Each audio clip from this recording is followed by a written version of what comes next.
for treatset!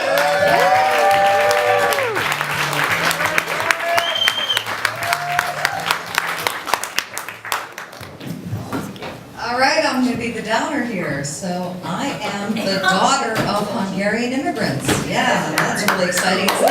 Anybody here speak Hungarian? Huh? Anybody? I got Segedre. Az egészségedre, that means to your health. If you say az egészségedre, that means to your ass. I want you to know that. Anyway, it's all in the pronunciation. It's all in the pronunciation. Anyway, yeah, I am the daughter of Hungarian immigrants. I did not speak English until the age of 5.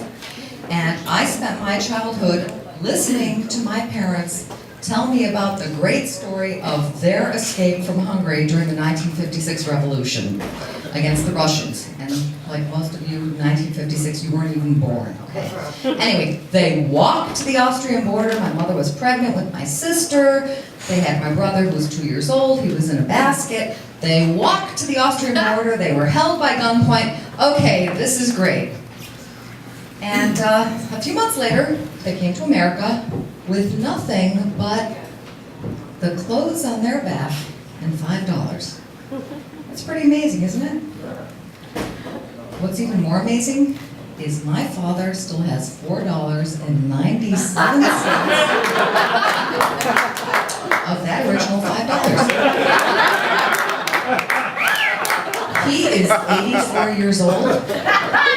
And he is determined to live to 112 to make that fucking 3 cents back. No nest egg for us. Yeah. So he's a cheap bastard.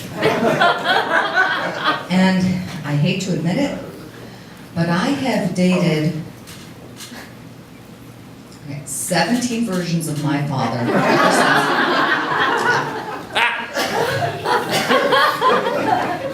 And there is nothing more excruciating than that 8 minutes waiting for the guy to surrender a tip.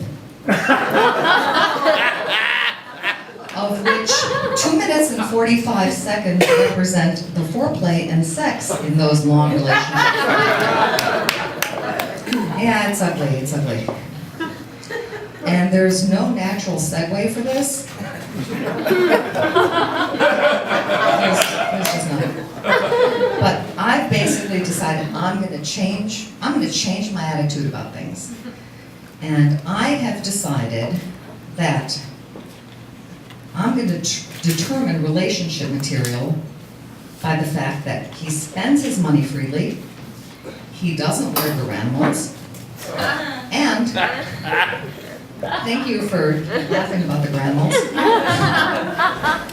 and that he actually believes that going down on a woman does not involve verbal abuse.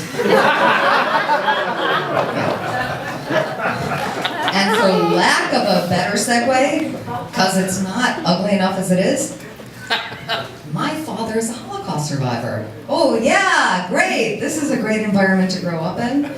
So, you know, basically, my brother, sister, and I grew up in a place thinking, we're just going to be underachievers. Like, there is nothing we can do compared to what you went through. Like, I mean, what are we going to do? Complain about how far we had to walk to school? I mean, it didn't matter if we bought the house like 4 miles away. It wasn't going to help.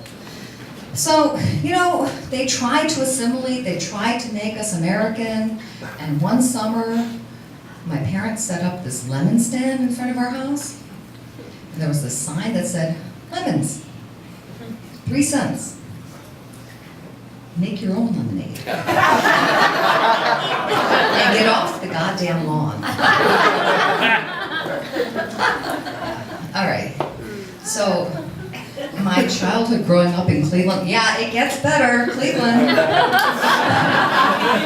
was filled with nothing but snow, self-defeat, poor self-esteem, self-loathing, and that was just at the stadiums where the Browns and the Indians played.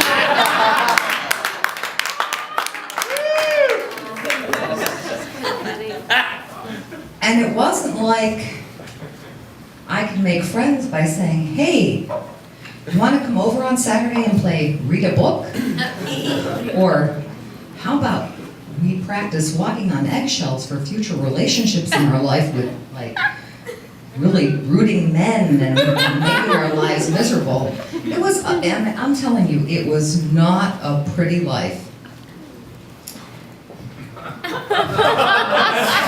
Yeah, it was ugly. It was ugly. There was a whole lot of ugly going on. I gotta look at my notes. Sorry. Yeah, I'm just gonna break this all up. Oh yeah. I have decided at this point in my life that I'm going to change my attitude about men. No more cheating in my life. No. Anybody? Applaud. No more cheating in my life. We do not like cheap men. Hail to the Huh? Hail to the There you go. No more cheap men. I want a man who either ejaculates or farts $100 bills. Whichever comes first. I'm claiming him as mine. Yeah. Because it's really hard out there. It is really hard out there.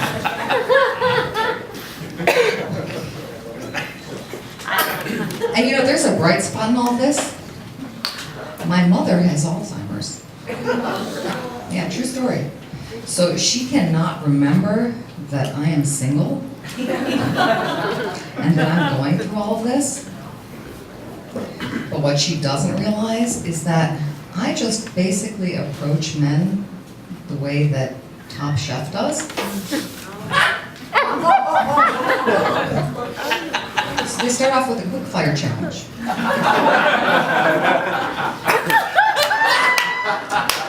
A guy has 3 minutes to show me his tools, display his skills, create something that is not only delicious, but extremely satisfying.